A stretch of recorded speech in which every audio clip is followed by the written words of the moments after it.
and welcome to episode 3 of Fair Tips Talks, where we're going to be focusing on the effect that the new legislation is going to have on the people within our hospitality businesses.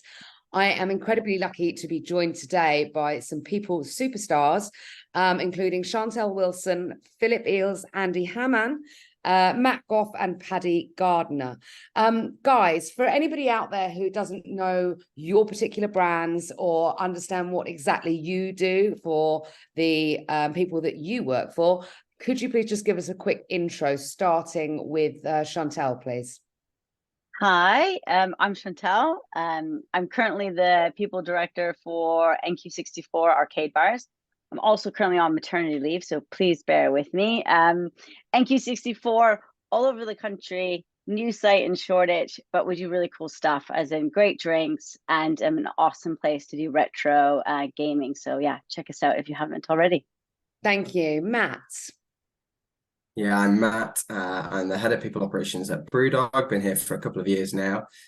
Basically looking after everything end to end, hire through to retire within the retail part of our business. So we have kind of two strings to our bow. We've got the brewery, which produces some epic beer, and also our hospitality side, which has over 100 bars now globally, with loads of franchise opportunities as well. Excellent. Thank you, Philip. Yeah, I'm a co-founder and NED at Honest at the moment. We've got 45 restaurants around the UK, and we just knock out burgers and chips, keep it simple. Excellent. And Paddy? Hi guys, I'm Paddy. I am the brand drinks manager at Coat Restaurants. We're over 80 restaurants strong, and our mission is to bring a taste of France to the British high street. So I look after the drinks menu, but also there's a fair bit of kind of L&D and product training that goes into that, working with the teams. And my background is very much in learning and development. Thank you very much. And then finally, my partner in crime for this 5 episodes of Fair Tip Talks, Andy, do you want to just introduce yourself, explain what you do, and also just give us a 30-second overview of the legislation in case there's anyone that has missed episode 1 and 2. And if you have missed episode 1 and 2, please go back and have another look at those. Hi, everyone. Andy Hamann. I'm director of the Tronc Advisor, which is a consultancy purely looking after hospitality operators, anything to do with tips, gratuities, service charge, Tronc operations, compliance, efficiencies, and of course, very much focus of these talks, the new legislation, which is landing with us next year. So in terms of that legislation, yeah, very quickly, Katie, headlines are 100% of tips, service charge, gratuities must be paid out to staff. So the days of operators retaining any amount to cover their true admin costs, I'm afraid, are over once this goes live. Timely payout, you can't carry anything for months and months. It must be paid out within a month of being generated and received. And overarching all of that, which I think will come out in this talk today, is the concept of fairness and transparency. So what does that mean for operators? What does that mean, more importantly, for staff that are receiving these gratuities? And how does that sort of cross over into retention, attrition rates, things like that, and making a business a really good place to work, so that it attracts good talent and retains good talent. Thanks very much, Andy. That's a great, succinct explanation of what we're facing here. This being our 3rd episode of Fair Tips Talks, I'm getting to know this legislation incredibly well. But one of the areas that I still feel is not necessarily as clear as it could be is this idea of fairness, the nuances in between what we're being told we need to do, and then where that fairness will make decisions almost for us, or we need to make decisions with that fairness in mind. Philip, can I start with you? How do you feel those nuances are going to be taken within the hospitality industry? How are we going to know what is fair and what isn't? Well, that's a big question to kick us off, isn't it? I mean, the subjective nature of the word fair, I'm sure, isn't lost on anyone, right? So, we're all going to interpret what we think is fair. Like, we all run businesses, our own way. We do what we think is right by people, or not, as the case may be. I think that there's a couple of bits in the legislation that kind of leaves itself open for interpretation, should we say? And I think certainly it would be good to get into those on this call. The biggest one for me is this labeling of wages. How whether there's been a sort of a common practice amongst in hospitality. It's been quite prevalent that management salaries being topped up with tronc and with service charge. It's not necessarily a practice I support, but where does fairness sit on that? I mean, I'm going to sort of throw that question back maybe at the room. Is that fair? Does anybody have any strong feelings about this? As in, how do we tell what is fair or not? Well, I think it's pretty bloody clear, sorry. In the sense of, I think what we know is fair is the people who are on the floor in those four walls of that service deserve the tip.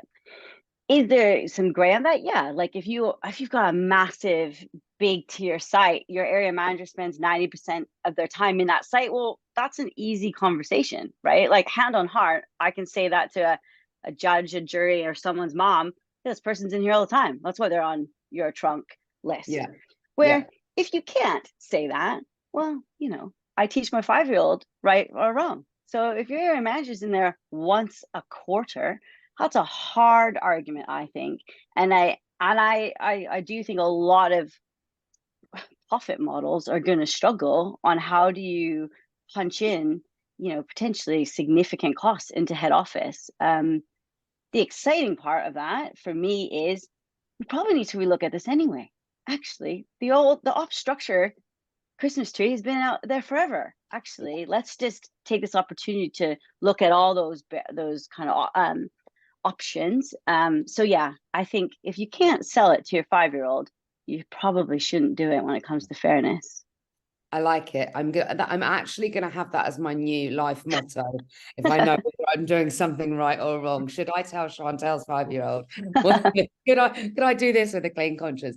Okay, I think also what's really interesting about the legislation is that we've got this sort of direct way that the legislation is going to affect staff, and then we've got an indirect way as well. Matt, as head of people ops at Brewdog, I'd imagine that you've got quite the thoughts on this. What are the subtle ways, the indirect ways that this legislation is going to affect your people? Yeah, I think there's clearly the financial impact here, and I think I probably speak for everybody on this call, and or hopefully I make an assumption that we're all doing this already. And I think the key thing is, I think hospitality, before I go into that, hospitality's come on such a long way in the last 10, 15 years since I kind of first took on my Friday night shift in the local bar, kind of picking up tips literally in a tip jar underneath the till.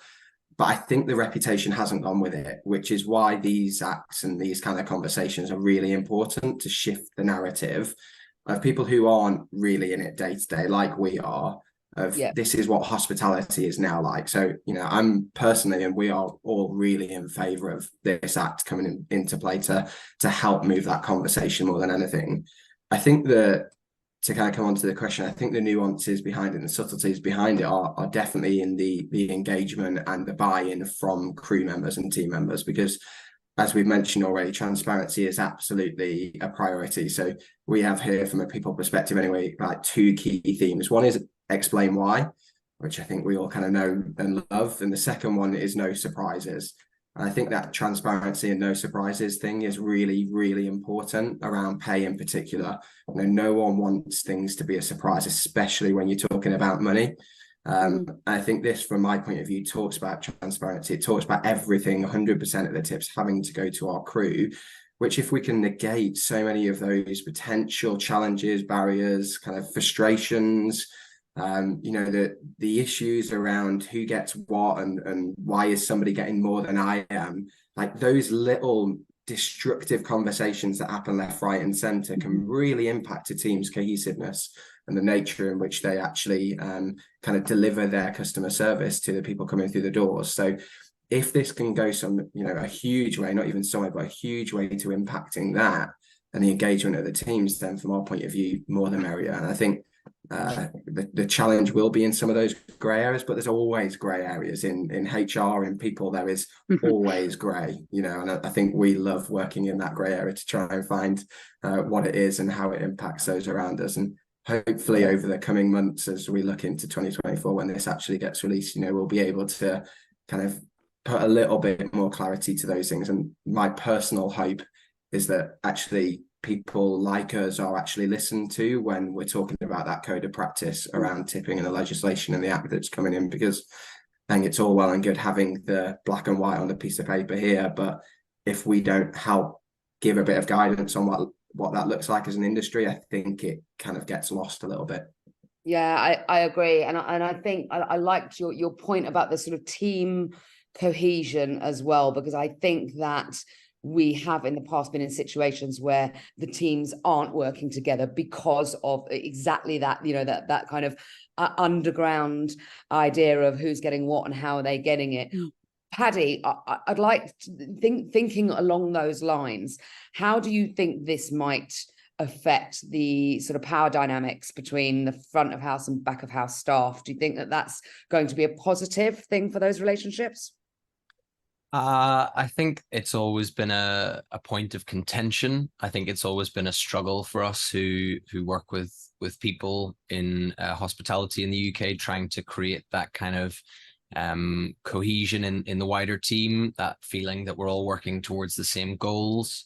That without the back of house team, the front of house team don't have food to serve to the guests, and vice versa. Without the front of house team, the food's not going to make it off the pass.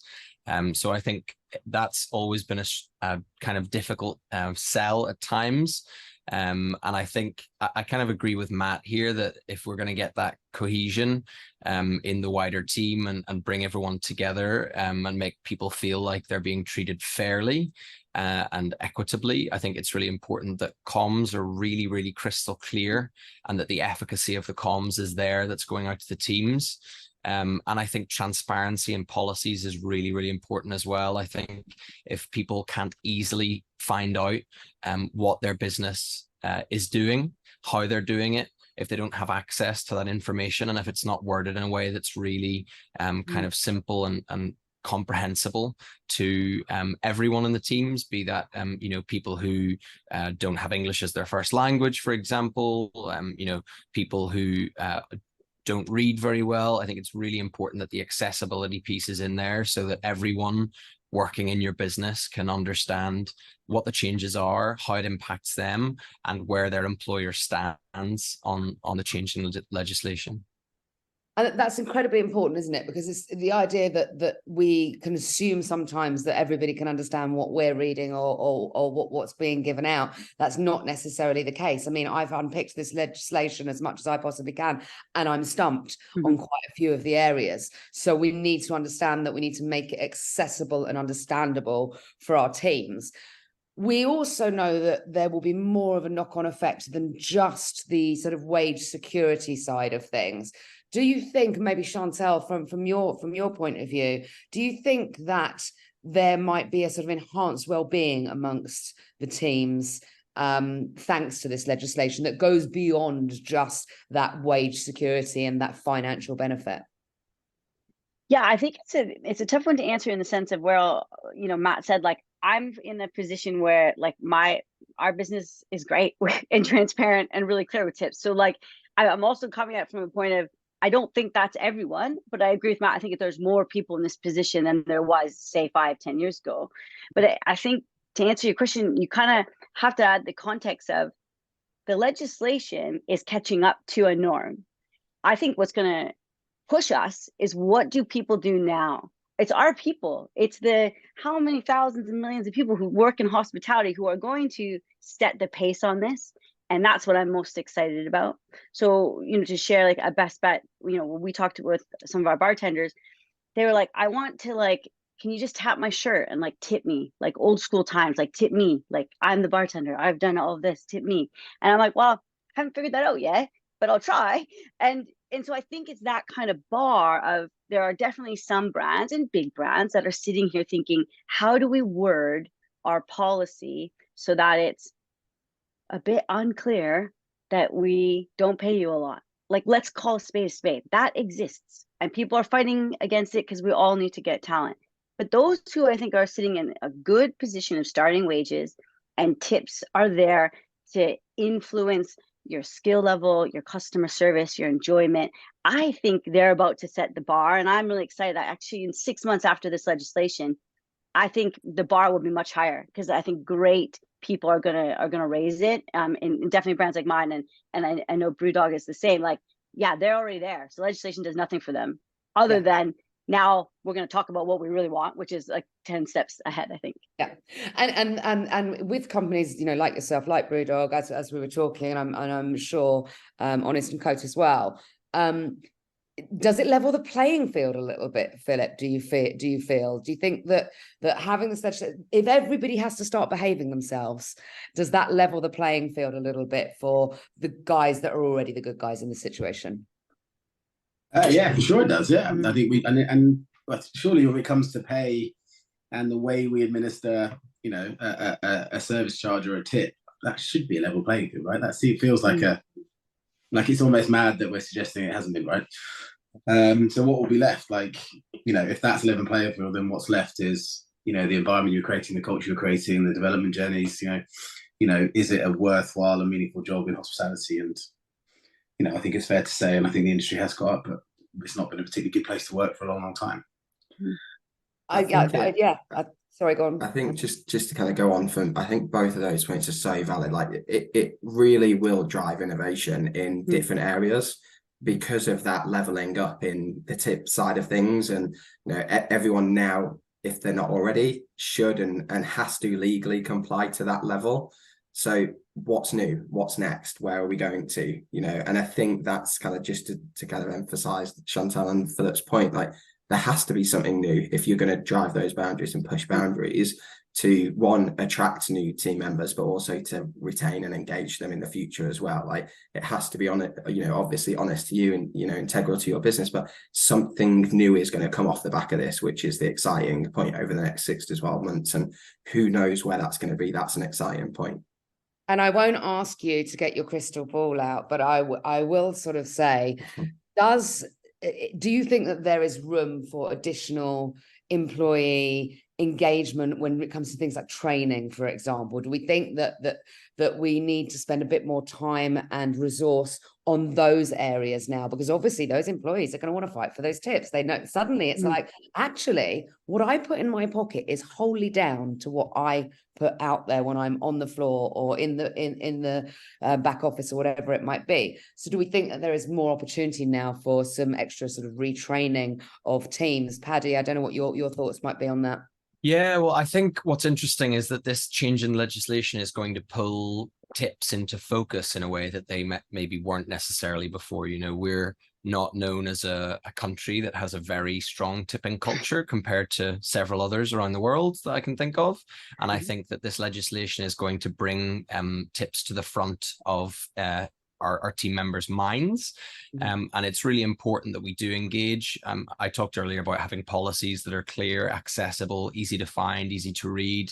But I think it's important that operators think about additional training. You know, is it building an e-learning course into your LMS for your team to access, which explains what tronc is, how it works if you're operating with an independent tronc? Is it explaining, if you're not using an independent tronc, how your internal policies work and where they can find what they need and how things are shared out? I think that's something that people should really engage with, because you can't really communicate too much about this. You know, you can't really provide too many resources. You can't provide too many learning tools. There are going to be some people who just get it and are engaged and are on top of this legislation. And there are going to be some people who haven't heard about it, don't know it exists, but it impacts them. It impacts the money they're going to take home, which is obviously a massive part of their lives and a really emotional topic for lots of people. So I think it is important that employers engage with the full range of learning tools at their disposal. Yeah. Hey you, did you know that tip jar is 100% compliant with the new legislation? Well, We are. We can do pretty much anything. Tips, trunk, you name it. Not only that, but your staff are going to get their money 6 times faster than a traditional method. No national insurance contributions for you, full transparency for all of your staff, and absolutely no more administrative headaches. Find out more today. Yeah, Just on that point, sorry, can I just jump on there a second? Because just a bit, I think one thing that I like about this legislation, and particularly about tip jar, I think, like, if you have to explain it to your teams, then I think you might have fucked up. Yeah. Do you know what I mean? Like, what's good about this legislation, and well, forget the legislation for a second, but like, if your policy sheet is like 3 pages long to explain your tronc system, then that's probably the best indicator that you're not maybe doing something you should be doing. the right thing. Yeah. Well, It's the same for both. Oh, sorry, Chantal, go on. No, I was just going to say, like, I think also throwing it out to your people is like the best learning I've ever had when it comes to tronc. When we first introduced tip jar, honest, we were like being classic directors and being like, oh, what should we say and how should we say it and what should we do and what resources and blah, blah, blah. And we actually just were like, we've brought this thing called tip jar on. What do you want to do? And they were like, just give it to us. And like, we did nothing. We gave them pieces of paper and then they went nuts. And so much innovation came out of it. And I think I'm trying to have that kind of pandemic mindset of I'm in a crisis, because when I approach it like that and this new legislation coming in, I'm going, well, why couldn't my bartenders have their own like little pocket paid into my bank account? Like, I don't know. The legislation says that it can do that, but we can't. So how do I keep pushing that boundary? And they're the ones, I think, when you ask them what they want, the number one feedback that came was, I want to be able to be tipped myself in my business. And the second one was, our PDQs are too slow. Yeah. Like I've never done PDQ, been like processing. Like, that's not my job. I'm a people director. I care so much about PDQ processing now. I know all of them on how fast they are. And just as a side note, we had a 3,000% increase in tips, 3,000% across our estate when we changed our PDQs. Wow. So that has nothing to do with comms, nothing to do, that is just making really simple decisions for problems that they're facing every day if you just listen to them. And so I think it's have the conversation. Like, screw the legislation, just have the conversation. I think is where I'm at. Yeah, I think you're absolutely right. We very often forget to speak to the people who are actually out there on the front line running our business and ask them, what can we do to make this easier for you? Andy, I just want to come back to you for a second. With regard, we were just talking about this sort of, the policies that might need to be adapted, things that might need to be changed. What policies are we looking at that businesses, I want this session for people that are watching, that are operators, to look at that and go, right, I've done that. I hadn't actually thought of that one. What are the policies that people are going to need to sort of take a relook at?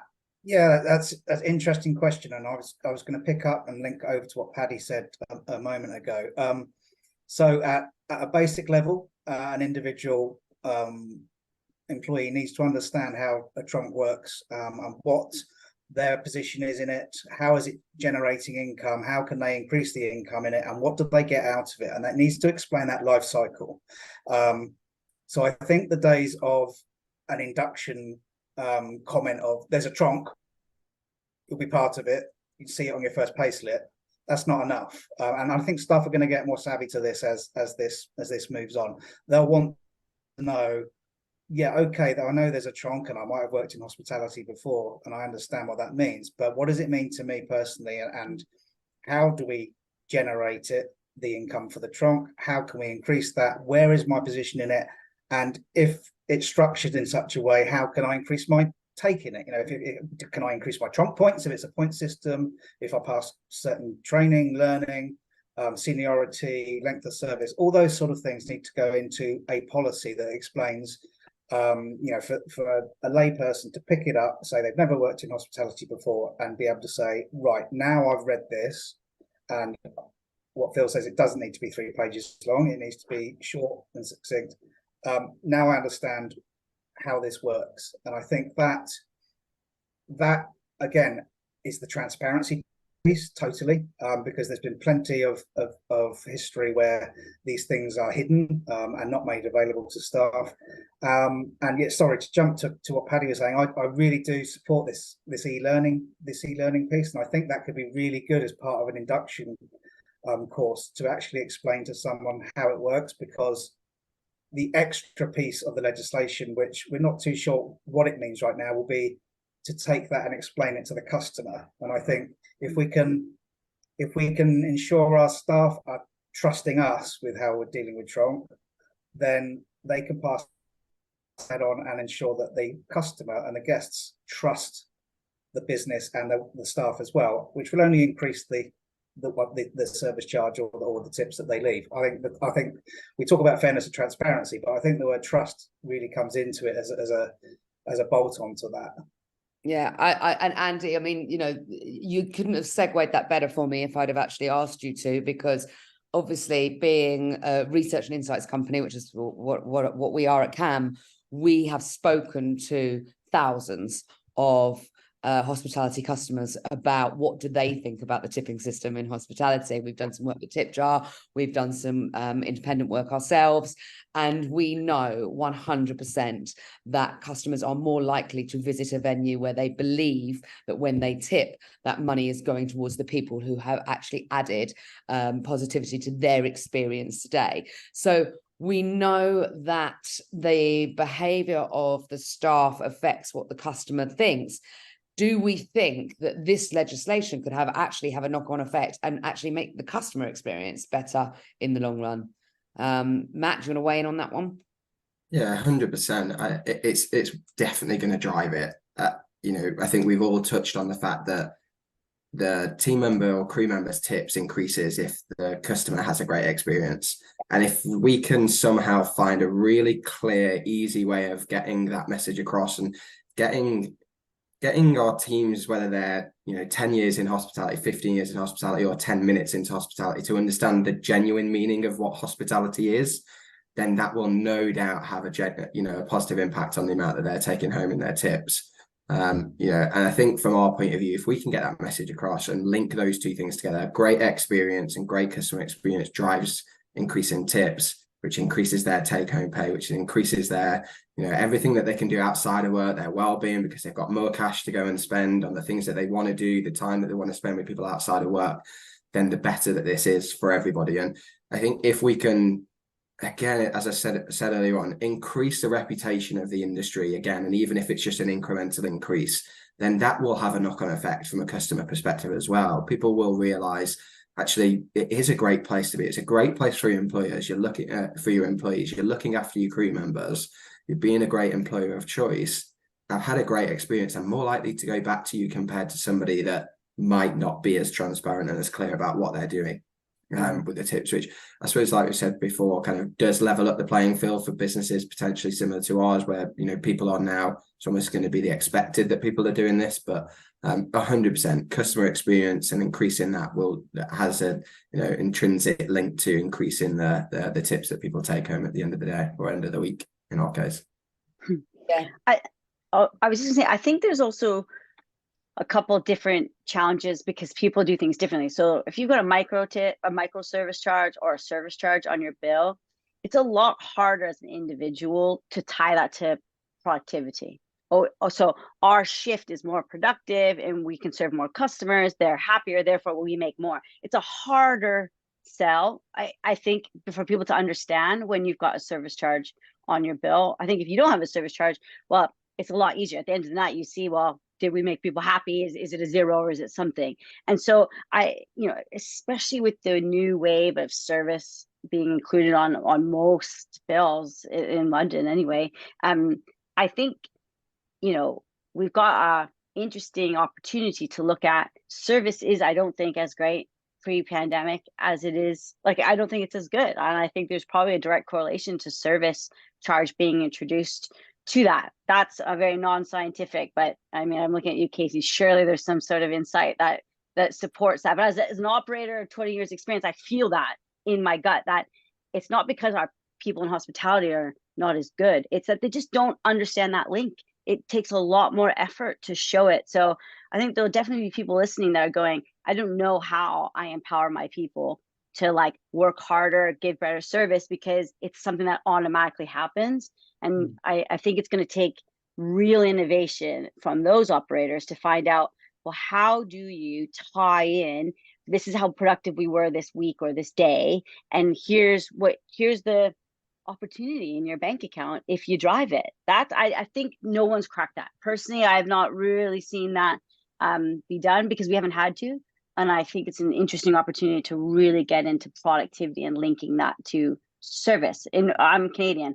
That's how you know you're productive, because can you afford your taxi ride home as a waitress? That's how it was, right? And so I think we got to get back to that, and figuring out that in the modern day is going to be interesting.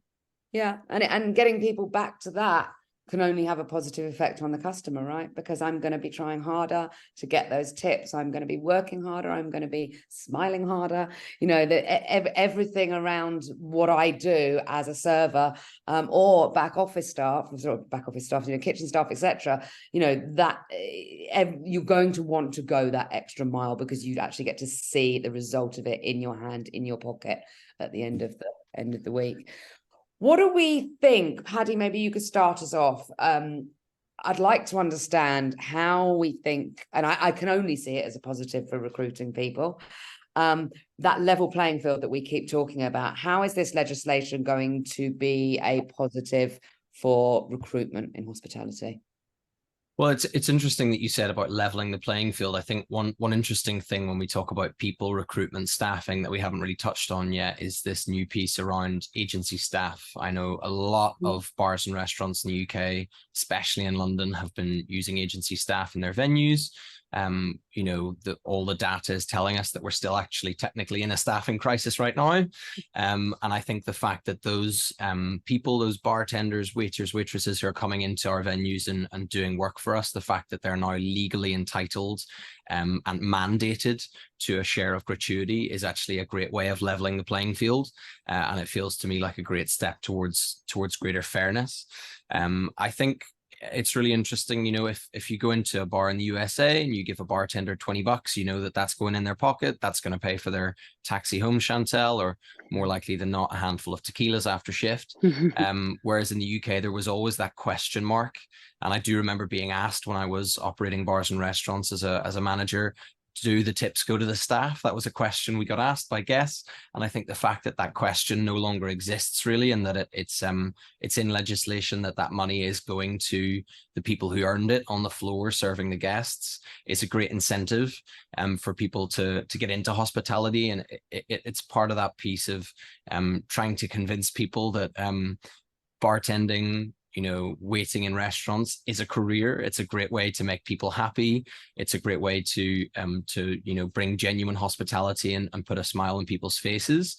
And that there is a really, you know, enshrined in law monetary reward for that exact process of making people happy in a hospitality venue. So I think it's really compelling, actually. Yeah. Yes, sorry, go ahead, Chantal. So no, I just wanted to jump on. I absolutely love what you just said, Paddy, about making people happy. And somehow that gets lost in this whole conversation sometimes on tip. Like, people in hospitality are not money hungry people, or we'd be, you know, enter engineering or finance. Like, you know, like there's a love of what we do. There's a genuine love of the high you get on a shift. Like we were just watching, is it called The Bear? The show on, and the whole time he's at this like restaurant, I am freaking out because I know he's like about to feel the high of hospitality. And I think what we need to remember on tips is just a black and white way to define what that high was of why you love your shift, and the messiness of it has just taken that away. I think this is going to clean and go back to exactly what Patty just said of like, I had a good shift. It was I'm a happy person. My customers are happy. And look what I've got in my jar or my pocket or what have you. So, sorry, nerd out point that sometimes we miss the fact that we love hospitality, and the tips is just a way of seeing that in your hand or on your or like, you know, in your bank account. It's not because I want to earn more cash, I think we miss the point sometimes, all of us, me included.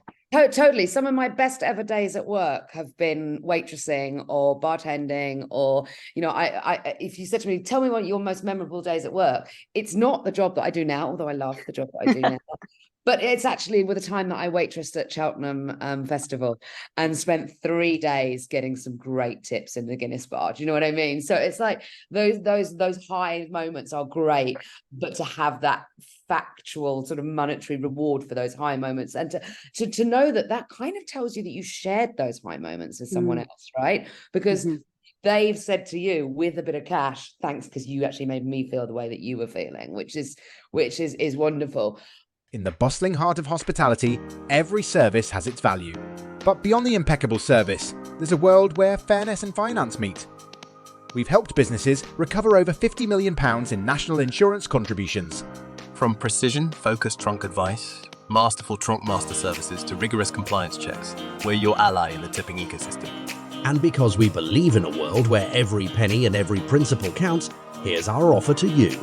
Mention Fair Tips 1 when reaching out, and you'll get an exclusive hour of free consultation with Andy Hammond. With the Tronc Advisor, it's more than just tipping. It's about transforming the way hospitality thrives. The Tronc Advisor, where every tip leads to a greater journey. You're from Canada, Chantal, so you're probably, I'm not going to say that you definitely have to answer this question, but I reckon you have some ideas about it. Do we have any obvious success stories that we all know of, or any case studies of specific businesses that have used tips in a really good way to increase employee morale or customer satisfaction? Before I go to anyone to ask this, I will just tell you that there is a little Indian restaurant near me, really small. It's got about, 20 covers or something, in the place that I have in South London. And as you leave, if you've had a great experience, there's a bell and you ring the bell as you go out. And so that's, there's monetary reward obviously as well. We always tip, but that little feeling that somebody, and the whole restaurant goes, yay, where else? And that's so simple. That's so easy. Where is doing this well? Come on, there's got to be someone that's already doing some kind of employee engagement using tips and using their access to Tronc. I think it's not necessarily something out of the ordinary, but we use tip jar here at Brewdog, unsurprisingly. And from our point of view, I've been in our sites when we have I've been in some of our sites when we have our team receive that email that their tips have kind of been calculated at the end of the week, that it's there for them to be able to access.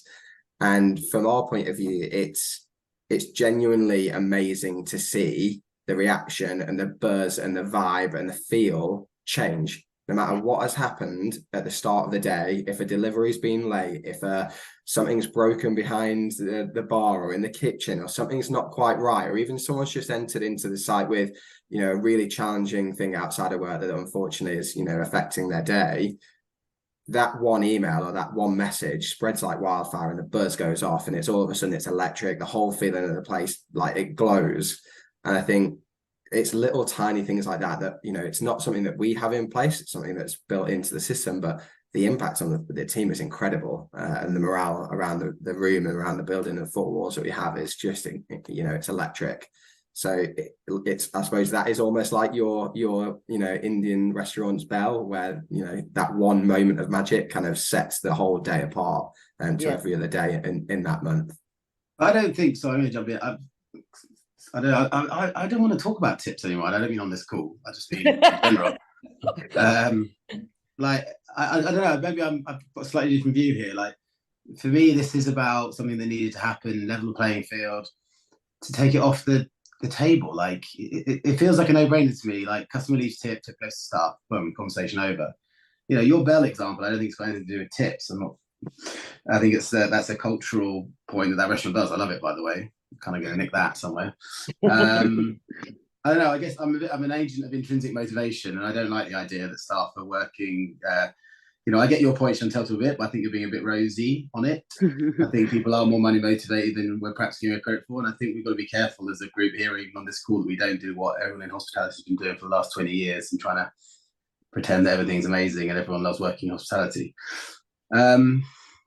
I don't know. I'm a bit more skeptical about whether there's anything you can do with tips culturally. Maybe I'm being a bit pessimistic, but I kind of don't want to talk about it. I want to talk about other stuff because now that's out of the way. Now let's talk about how we can intrinsically motivate our teams to be happier at work, to want to come up and to be great, giving great service, great hospitality for the love of the craft, so to speak. My other concern, we throw another one at you, is I actually think, and I'd be interested to know what everyone else on this call thinks, I think a lot of businesses who are on the wrong side of this legislation are just going to put their prices up. So we're talking about customer experience. Customers are going to love it. They're going to love it. Legislation, they're going to love it.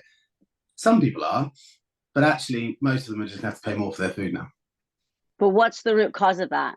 And I think, because I know and love you, I can challenge you in the middle of a call like this. But I think I think my rosiness is coming from the point of, if you are starting from a base salary that you are proud of, then actually let's talk about tips for me. Because that's the fun part. That's like, I don't have to get dragged into what's this equal cost per hour. Like, we actually at NQ64 talk about it completely separate. Like, we do not roll tips into this is what you would have got per hour, because we pay you really well.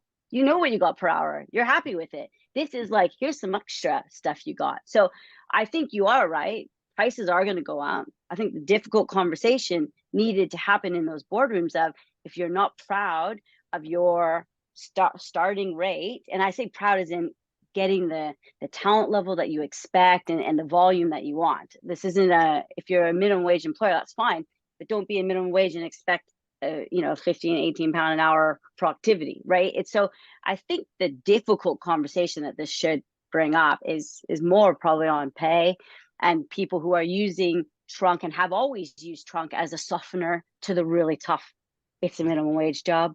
And we know that. Look at any ad, minimum wage plus tronc, right? And I think that's where we're going to have to break it. And do I think customers are going to be attuned enough to it? I don't know. Probably prices will go up. That will fund the salary, and it'll all continue. I hope not. I hope we can be better than that, than an industry. But I think it goes down to pay personally. I don't know. Yeah, I also think our customers are also wise enough, I think, these days to realize that cost has increased in every single business. Clearly, the prices that our customers pay has clearly gone up. I'm going out this weekend with a group of friends on a stag do. We know that is going to cost a lot of money this weekend, because it's we're in that position at the moment. But I do think that the expectation of the customer has also gone up alongside that. So if your venue that is currently doing things underhand or being sly, not quite, acting in the way that we are all acting at the moment, and their immediate go-to is to increase those prices, I think that the customer is wise enough these days to go, okay, well, what more am I getting for that increase when I could go to somewhere else and get the same value for somewhere else with a better product or a better package or better experience, whatever that is. And I think that does then link back to pay your crew well, pay your crew fairly. As living wage employers, we believe that that's a really important thing for us and for the industry. But we still have around 30%, I think on my last bit of research, 30% of roles within hospitality is still at minimum wage. That definitely needs to move, but I think we all understand that the margins are so tight that that's really difficult for some of those smaller businesses and some of our larger businesses to actually achieve that big shift from minimum wage into a living wage or somewhere close to that in one jump or 1 year is huge. But going back to it, I do think that our customers are wise enough and kind of a little bit more savvy than potentially we give them credit sometimes to know, look, if you're increasing your prices when things like this hit the news or hit the headlines, they know why you're doing that. And I think people will get found out if they just knock those prices straight onto our customers. Yeah, agreed. And customers, again, this is an area that we have researched in depth over not just the last year, but the last 5 to 7 years. We have looked at this, and customers do notice when prices go up, and they do give you a little bit of leeway in certain areas. So Chantal, you were talking about there being that sort of knock-on effect from the pandemic. We know that customers were accepting up to a 20% price increase when the doors sort of reopened, but they had a time limit on that. They were like, we'll give you that extra 20% for the first 3 months. And after that 3 months, we are expecting those prices to come back down as, you know, the cost pressures, the pressures of the pandemic sort of dissipate in some way or another. So I hope that customers are smart enough to realize what's going on. And I do hope that we see increased customer satisfaction. One last question, I'll come to you all on this one. We've spoken quite a lot. So Philip's fed up with talking about tips.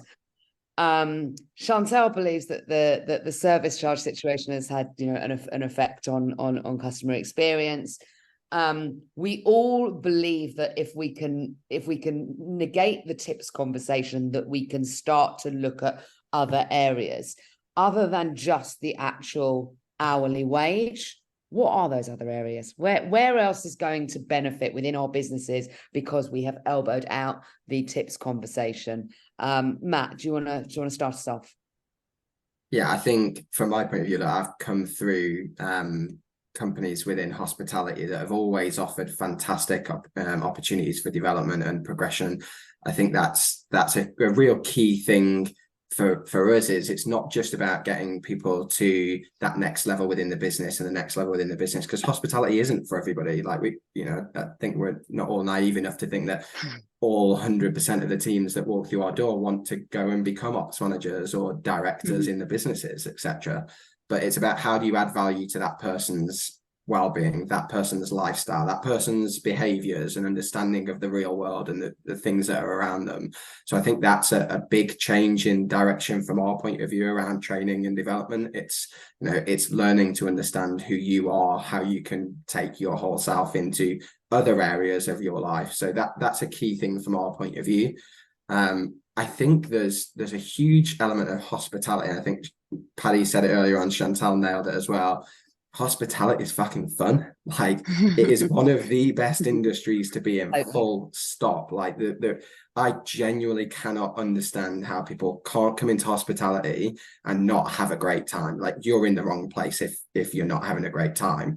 And I think I want all of our crew members to be able to come in and experience that fun that I experienced when I was 18 years old, 16 years old in my cafe, 18 years old working behind the bar with some of my best mates that I'm still friends with now. That's what we have to try and find and bring, because I don't think any other industry out there can nail that as well as we can in hospitality.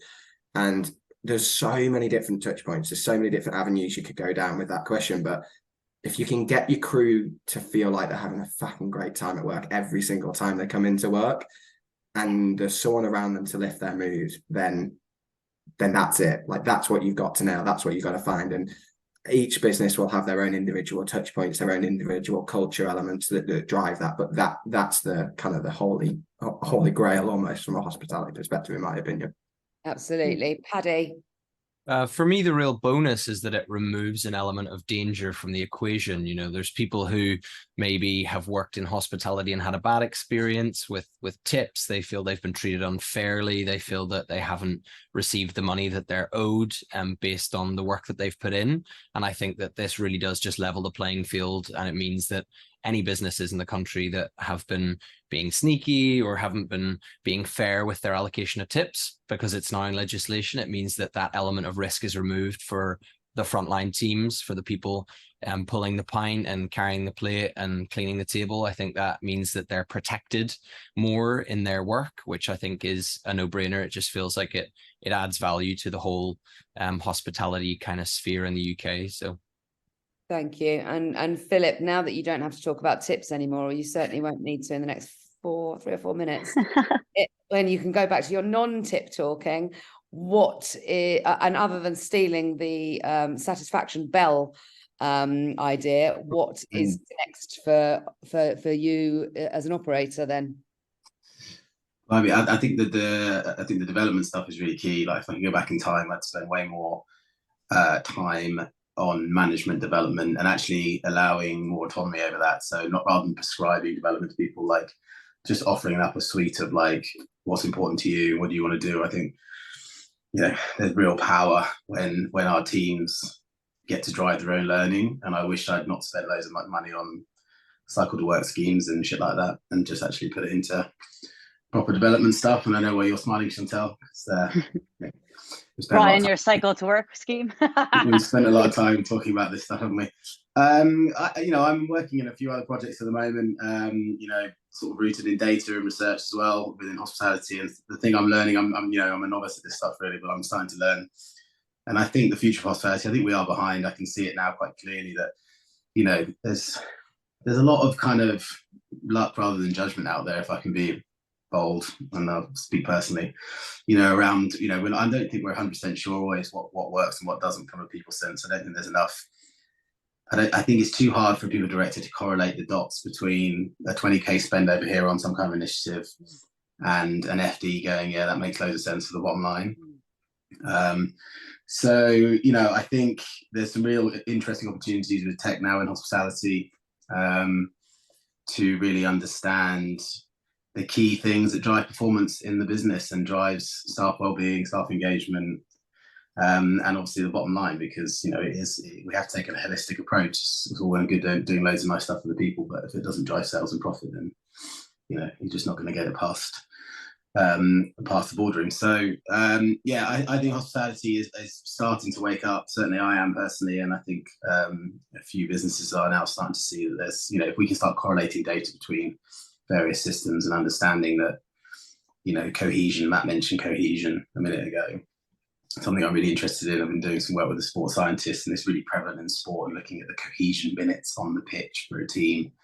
And there's genuine correlation and stats now that show if you have over 3,000 cohesion minutes on the pitch or whatever, you'll probably be in the top 3 of the league that season, at any one time. And we have all this stuff at our fingertips, but no one's actually able at the moment. There's the tools and resources out there to connect the dots. So I'm quite excited about some of this stuff. I think that's where we can go.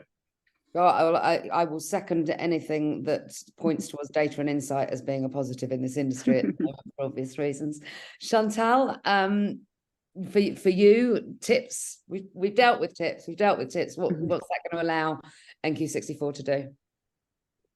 I think I'm quite excited to talk about tips. I'm in a completely different bucket than Phil, but I'm excited to talk about tips from exactly what Matt said on like the craftsman, the skills part, and not career development, because I think we've gone down the road of like everyone can become a manager because we need managers, and like people don't buy it anymore. And so I'm actually I love the fact that NQ64, it's our bartenders are quite young, and actually they don't buy stuff like, oh, by the way, you get how many weeks holiday and a pension. Like they're like that Instagram that's like, this is not a perk.